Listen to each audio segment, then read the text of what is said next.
साल जंगल में बारिशें काफी हुई थीं, इसलिए जंगल में पानी की कोई कमी ना थी। चिंता थी तो सभी पक्षियों को भोजन की। चिड़िया बहन, बारिशें होने से जंगल की जमीन बहुत जरखेज हो गई है। क्यों ना हम अपने घरों के पास कोई खेती कर लें। कबूतर भैया, आइडिया तो ठीक है आपका, परंतु हम खेती करें भी तो किस चीज की? चिड़िया, मेरे पास कुछ दाने मकई के हैं और ये मौसम भी मकई की फसल के लिए ठीक है। क्यों ना हम मकई की खेती कर लें। ऐसे हमें पूरा साल भोजन की कोई चिंता नहीं रहेगी। और जो मकई हमारी जरूरत से ज्यादा होगी, हम जंगल की बड़ी मंडी में जाकर बेच देंगे। ऐसे हमें अच्छा मुनाफा मिल जाएगा। ऐसे सोचते हुए चिड़िया और कबूतर अपने घरों के पास मकई की फसल बोने की तैयारी करते हैं। कबूतर हल चलाकर जमीन नरम कर रहा था जब कौवा और कव्वी वहाँ आते हैं। चिड़िया, ये आप क्या कर रहे हैं? गौरी बहन, हम अपने लिए मकई की फसल बो रहे हैं। बारिशें अच्छी हुई है ना, इसलिए इस बार खेती भी अच्छी ही होगी।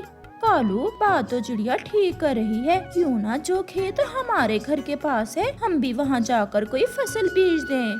चिड़िया, क्या आपके पास मकई के कुछ बीज हैं? नहीं कालू भैया, हमारे पास तो थोड़े से ही बीज थे, वो भी कबूतर ने बचा कर रखे हुए थे। कालू, चलो हम तुम्हारे मामा जी के पास जाते हैं और उससे पूछते हैं हम किस चीज की खेती करें। वो हमें कोई अच्छा उपाय बताएंगे। फिर कौवा और कव्वी अपने मामा जी की तरफ चले जाते हैं। चिड़िया और कबूतर फिर से अपने काम में लग जाते हैं। अगर खेती करनी है तो प्याज की खेती करो। जंगल की मंडी में प्याज की फसल बहुत अच्छे दामों बिक जाती है और प्याज की फसल से मुनाफा भी ज्यादा होता है। मामा जी, प्याज का बीज हमें कहाँ से मिलेगा? वो तुम मुझसे ले जाओ, बस 2-4 प्याज मुझे दे जाना। तुम्हारी मामी जी को प्याज बहुत पसंद है, खुश हो जाएगी प्याज देखकर। क्यों नहीं मामा जी, आप हमें बीज दे रहे हैं तो हम भी आपको प्याज दे जाएंगे। तो फिर ये लो बीज और जाकर जमीन अच्छे से तैयार करके इन्हें बीज दो। फिर गौरी और कालू प्याज का बीज लेकर वहाँ से चले जाते हैं। घर के पास जाकर वो प्याज के बीज बो देते हैं। अब कालू जी, मुझे तो बेचैनी से इंतजार रहेगा कि कब हमारे प्याज तैयार होते हैं और हम अपने प्याज बेचकर अमीर होते हैं। वो दिन दूर नहीं जब हम अपनी प्याज की फसल बेचकर अच्छा सा नया घर बना लेंगे और मेरे लिए सुंदर सुंदर गहने भी। वो दोनों ऐसे बातें करते हैं। कुछ दिनों बाद चिड़िया और कबूतर की मकई की फसल भी उग आती है। कबूतर भैया, चलें, हमारी फसल अब उग गई है, हम जाकर अपनी फसल को पानी लगा देते हैं। चिड़िया बहन, हमारी फसल पूरे जंगल में सबसे अच्छी है। अब हम अच्छे से रक्षा करेंगे अपनी मकई की फसल की। ऐसे चिड़िया और कबूतर अपनी मकई की फसल को पानी देते हैं। चल गोरी, जाकर अपने खेत की सफाई करें। अगर खेत की सफाई ना की तो फसल अच्छे से नहीं होगी। कालू, तुम भी पागल ही हो। हम किसी दूसरे पक्षी से काम करवा लेते हैं और जब हमारी प्याज की फसल बिकेगी तो हम उसे बेचकर पैसे दे देंगे उस पक्षी को। ये बात भी ठीक है। क्या जरूरत है हमें कबूतर और चिड़िया की तरह मरने की। मैं अभी जाता हूँ और कोई पक्षी ढूंढ कर लाता हूँ जो हमारे खेत की सफाई करे। फिर कालू कौवा जंगल में एक दूसरे पक्षी के पास जाता है। तोते, क्या कोई काम करोगे? मैं हूँ तो आजकल फारग ही। अगर कोई अच्छा सा काम मिल जाए तो मैं कर लूँगा। तो फिर मेरे साथ चलो, हमारे प्याज के खेत की सफाई करना है। क्या दोगे तुम बदले में मुझे? अभी तो मेरे पास कुछ नहीं है, परंतु जब मेरी प्याज की फसल बिकेगी तो मैं तुम्हें अच्छी खासी रकम दूंगा। ऐसे तोता मान जाता है और वो कौवे के साथ जाता है। तोता सारा दिन काम करता है और कौवे के प्याज के खेत की सफाई करता है। कौवा और कौवी सारा दिन घर में सोए रहते हैं। तोते कहाँ से आ रहे हो? क्या बताऊं यार, आज मैं बहुत थका हुआ हूँ। मैं आज कौवे के साथ गया हुआ था कौवे के प्याज के खेत की सफाई करने। क्या मजदूरी ले ली है कौवे से? नहीं यार, मजदूरी तो उसने उधार कर ली है। वो कह रहा है कि जब मेरी प्याज की फसल बिकेगी तो मैं फसल बेचकर तुम्हें मजदूरी दूंगा। वो कौवे बहुत बड़े फराडिये हैं, जब फसल बिकेगी तो वो आपको कुछ भी नहीं देंगे। चिड़िया बहन क्या करता, मैं फारग ही बैठा था। उसने काम का कहा और मैं उसके साथ चला गया। ऐसे ही समय गुजरता गया और फिर एक दिन आ ही जाता है जब चिड़िया और कबूतर की फसल अच्छे से पककर तैयार हो जाती है। उनका पूरा खेत मकई की फसल से भरा हुआ था। चिड़िया बहन, हम अब अपनी फसल काट लेते हैं और जाकर मंडी में बेच देते हैं। वो अपनी मकई की फसल काटना शुरू करते हैं। अभी उन्होंने थोड़ी ही फसल काटी थी कि वहाँ कालू कौवे का मामा आ जाता है। वाह वाह चिड़िया और कबूतर, तुम्हारी मकई की फसल तो बहुत अच्छे से तैयार हुई है। मामा जी, हमने बहुत मेहनत की है अपनी फसल के लिए, दिन रात काम किया है और अब हम अपनी फसल मंडी में बेचने जा रहे हैं। ना ना, ऐसा ना करना। तुम दोनों अपनी फसल को कहीं छुपा कर रख लो। जब मकई महंगी होगी तो फिर बेचना, ऐसे मुनाफा ज्यादा होगा। ना मामा जी, हम ऐसा नहीं करेंगे। ऐसे फसल का भंडार करना ठीक नहीं है। कालू का मामा वहाँ से चला जाता है। चिड़िया और कबूतर अपनी फसल काटकर मंडी में ले जाते हैं और बेच देते हैं। गोरी और कालू भी अपने प्याज जमीन से निकाल निकाल कर ढेर लगा रहे थे जब उनका मामा आता है। मामा जी, आप अच्छे समय पर आए हैं। आज हम इकट्ठे ही मंडी जाएंगे और अपनी प्याज की फसल बेच कर आएंगे। मामा जी, अच्छी फसल हुई है हमारी, अब हमें खूब मुनाफा होगा। तुम भी पागल ही हो। अब मंडी में हर तरफ प्याज ही प्याज है। तुम अपनी फसल छुपा कर रख लो और जब प्याज कहीं से नहीं मिलेगा तो फिर बेचना अपने प्याज। फिर देखना दुगना मुनाफा होगा। मेरे मामा जी का दिमाग तो बहुत तेज है। चल कालू, हम अपने प्याज ले जाकर घर में एक कमरे में छुपा कर रख लेते हैं और प्याज महंगा होने का इंतजार करेंगे। अगर अपने मामा की बात मानोगे तो दुगना मुनाफा लोगे। वो ऐसा ही करते हैं। वो सारा प्याज अपने घर के एक कमरे में इकट्ठा कर लेते हैं। 3 महीने गुजर जाते हैं जब कालू का मामा फिर से आता है। गोरी और कालू, जल्दी करो, जल्दी अपने प्याज को बोरियों में डालो और मंडी ले चलो। इन दिनों मंडी में प्याज की फसल बहुत थोड़ी रह गई है। अब मुनाफा अच्छा मिलेगा। अब तो हम नया घर लेंगे। और मैं सोने के गहने।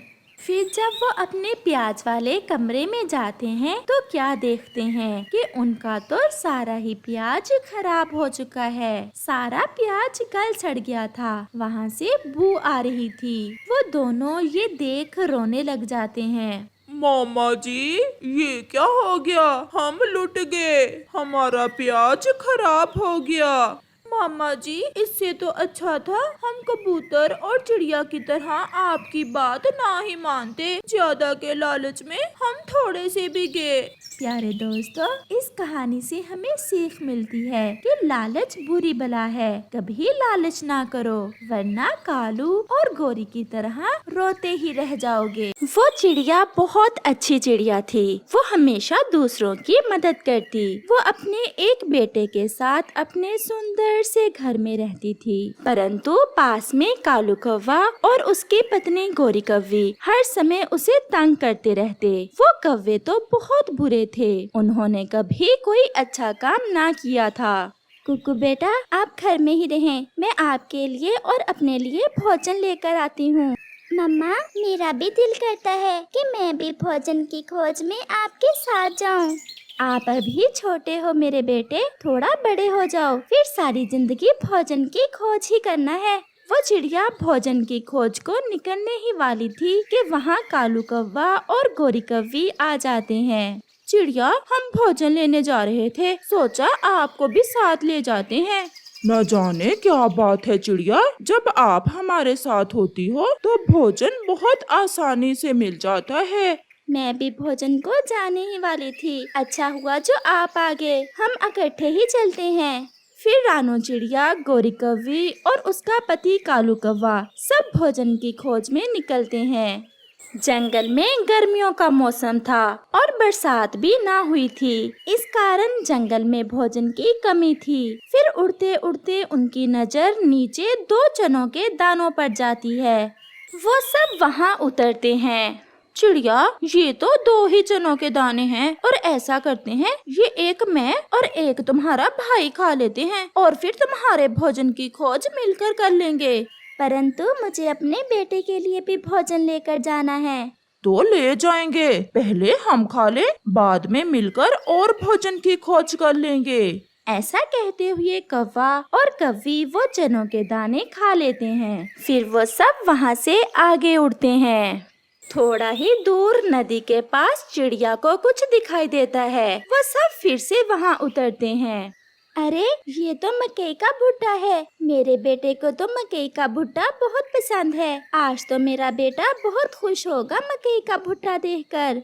चिड़िया, मकई तो मेरी बहन को भी बहुत पसंद है और वो कल मुझसे मिलने भी आ रही है। अगर आप ये मकई का भुट्टा मुझे दे दो तो मेरी बहन खुश हो जाएगी। गौरी बहन, आपने खुद ही तो कहा था कि अब जो भोजन भी मिलेगा वो मेरा होगा। फिर अचानक से उन्हें एक आवाज सुनाई देती है। बचाओ बचाओ, कोई है, मुझे बचाओ, मैं यहाँ फंस गई हूँ, कोई मुझे यहाँ से निकाले। ये आवाज कैसी है? मुझे तो ऐसा लग रहा है कोई मुश्किल में है, हमें जाकर देखना चाहिए। चिड़िया, जल्दी जल्दी जाओ और मदद करो उसकी, जो भी है, फिर आकर अपना मकई का भुट्टा ले जाना। आवाज फिर से आती है। मैं सुबह से यहाँ फंसी हुई हूँ, मेरी मदद करो, मैं मर जाऊंगी। चिड़िया तुरंत उस आवाज की दिशा में जाती है। चल भी कालू, उठाओ ये मकई का भुट्टा, मैं भी बहुत मुश्किल में हूँ, मुझसे नहीं देखोगा जब चिड़िया ये मकई खाएगी। अगर मेरी पत्नी भी मुश्किल में है तो मैं मदद करता हूँ अपनी पत्नी की। ऐसे गोरी और कालू वो मकई का भुट्टा लेकर वहाँ से भाग जाते हैं। अरे सुंदर तितली, आप यहाँ कैसे फंस गई हो? मैं गुजर रही थी कि बेख्याली में इस बड़े जाले से टकरा गई, आप मुझे यहाँ से बाहर निकालें। फिर चिड़िया वो मकड़ी का जाल वहाँ से हटाती है और उस सुंदर तितली को आजाद करती है। आपका बहुत बहुत धन्यवाद चिड़िया, अगर आप मेरी मदद ना करती तो मैं तो यहाँ मर ही जाती। मुझे आपकी मदद करके बहुत अच्छा लगा। आप यहाँ क्या कर रही थी? मैं अपने बेटे के लिए भोजन लेने आई थी। क्या मिल गया भोजन? मिल गया, वहाँ मेरा मकई का भुट्टा पड़ा है, अभी अभी मिला था मुझे। चिड़िया जैसे ही पीछे मुड़कर देखती है, वहाँ तो कालू कौवा और गोरी कौवी तो थे ही नहीं। अरे, ये कौवा और कौवी कहाँ चले गए? चिड़िया तुरंत वहाँ जाती है। वहाँ तो ना ही कालू और गोरी थे और ना ही चिड़िया का मकई का भुट्टा। ये देख चिड़िया रोने लग जाती है। आप बहुत बुरे हो कौवे और कौवी, मैं फिर कभी आपके साथ भोजन की खोज को नहीं आऊंगी। आपने हमेशा मुझे धोखा दिया। क्या हुआ चिड़िया, आप रो क्यों रही हो? कौवा और कौवी मेरा मकई का भुट्टा चुरा ले गए हैं, अब मेरा बेटा क्या खाएगा? आप चुप कर जाएं, चिड़िया बहन, मैं आपको भोजन देती हूँ, आप मेरे साथ मेरे घर चलें। परंतु कहाँ? पास में ही झरने पर। फिर चिड़िया उस सुंदर तितली के साथ झरने पर चली जाती है। आपका घर तो बहुत सुंदर है, मेरी मम्मा ने बनाया था ये घर, हम लंबे समय से इसी घर में रहते आ रहे हैं। ये लें चिड़िया बहन, ये कटोरी आप रख लें। कटोरी? परंतु तितली बहन, ये कटोरी मेरे किस काम की? मुझे तो भोजन की जरूरत थी। ये सुनकर तितली हंसते हुए कहती है, चिड़िया ये कटोरी कोई आम कटोरी नहीं, ये जादुई कटोरी है। इस कटोरी से जो मांगो वो मिलता है, परंतु मांगने वाला जैसा होगा ये कटोरी उसे वैसी ही चीज देगी। अगर इस कटोरी से मांगने वाला पक्षी अच्छा और सच्चा होगा तो ये कटोरी उसे अच्छे अच्छे भोजन देगी, और अगर कोई बुरा पक्षी इस जादुई कटोरी से कुछ मांगेगा तो ये जादुई कटोरी उसे कोई ना कोई सजा देगी। ये सुनकर चिड़िया बहुत खुश हो जाती है। अगर ऐसा है तो मुझे कुछ मांग कर दिखाएं आप इस जादुई कटोरी से। फिर वो तितली उस जादुई कटोरी से कहती है, ऐ जादुई कटोरी मुझे फूलों का रस दो। तितली के ऐसा कहते ही वो जादुई कटोरी तितली को मीठे फूलों का रस दे देती है। देखा चिड़िया, ऐसी ये जादुई कटोरी जो आप मांगोगी वही देगी। अब तो मुझे भोजन की कोई चिंता नहीं होगी। आप ये कटोरी ले जाएं और हमेशा दूसरों की मदद करते रहें। फिर चिड़िया वो जादुई कटोरी लेकर वहाँ से चली जाती है। मम्मा, आप खाली ही वापस लौट आई, क्या भोजन मिला नहीं आपको? कुकू बेटे, मेरा भोजन कौवे लेकर भाग गए थे और फिर मुझे ये जादुई कटोरी तितली ने दी है। आप देखना, ये जादुई कटोरी अब हमें हर रोज तरह तरह के भोजन देगी। फिर चिड़िया जादुई कटोरी से कहती है, ऐ जादुई कटोरी मुझे और मेरे बेटे को खाने के लिए मकई का भुट्टा दें। ऐसा कहते ही वो जादुई कटोरी चिड़िया को मकई का भुट्टा दे देती है। ये देख कुकू तो बहुत खुश होता है। मम्मा, क्या ये जादुई कटोरी सबको ऐसे ही भोजन देती है? नहीं बेटा, ये अच्छे पक्षियों को अच्छी चीजें देती है और बुरे पक्षियों को बुरी सजा देती है। फिर वो माँ बेटा वो मकई का भुट्टा खाते हैं और सो जाते हैं।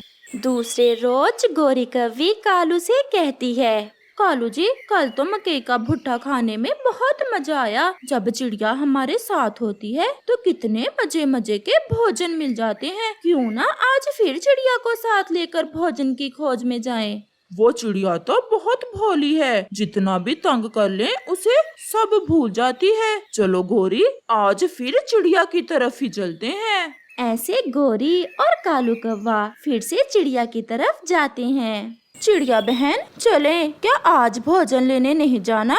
आप हमेशा मुझे धोखा देते हो। कल भी आप मेरा मकई का भुट्टा लेकर वहाँ से भाग गए थे। चिड़िया, कल हमें भूख ज्यादा थी, आज हम ऐसा कुछ नहीं करेंगे। परंतु मुझे तो मेरी दोस्त तितली ने, जिसकी कल मैंने मदद की थी, उसने मुझे ये जादुई कटोरी दी है। ये कटोरी मुझे हर तरह का भोजन देती है। मुझे तो अब भोजन की खोज को जाने की कोई जरूरत नहीं है। ये सुनकर गोरी के तो होश उड़ जाते हैं। इतनी बड़ी शक्ति मिल गई चिड़िया तुम्हें, अब तो तुम मजे करोगी। चिड़िया मेरी बहन, थोड़ा सा भोजन हमें भी ले दे इस जादुई कटोरी से।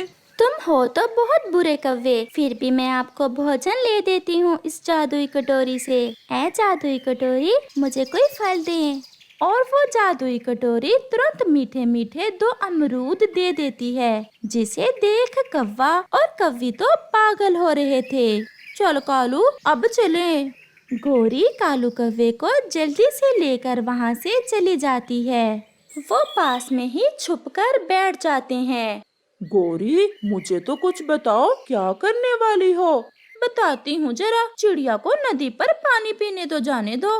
वो ऐसे कह रही थी कि चिड़िया भी अपने बेटे को साथ लेकर नदी की तरफ चली जाती है। वो गई चिड़िया, चिड़िया चली गई। कालू जी, अब चलो, अब तो हम पूरे महीने का भोजन ही ले लेंगे उस जादुई कटोरी से। वो फिर से चिड़िया के घर में जाते हैं और गोरी कौवी जादुई कटोरी से कहती है, ऐ जादुई कटोरी, हमें मिठाई दो, हमें मिठाई खाना है। परंतु वो कटोरी तो केवल अच्छे पक्षियों की ही मदद करती थी, बुरे पक्षियों को तो वो बुरी सजा देती थी। उस जादुई कटोरी से एक बड़ी मधुमक्खी बाहर आती है। अरे, ये भी कोई खाने वाली चीज है। गोरी ने ऐसा कहा ही था कि वो मधुमक्खी उन पर हमला कर देती है और उन्हें काट काट कर वहाँ से भगा देती है। बच गए कालू, बच गए। अरे कालू, तुम्हारा चेहरा तो बहुत सूज गया है। और गौरी, तुम्हारा चेहरा भी बड़े तरबूज जैसा हो गया है। ऐसे गौरी और कालू कौवे को सजा मिलती है और अच्छी चिड़िया अपनी जादुई कटोरी से मजे मजे के भोजन लेकर खाती है। इस कहानी से हमें सीख मिलती है कि जो दूसरों के साथ अच्छा करता है उनके साथ हमेशा अच्छा ही होता है, और जो दूसरों के साथ बुरा करता है उसके साथ भी हमेशा बुरा ही होता है।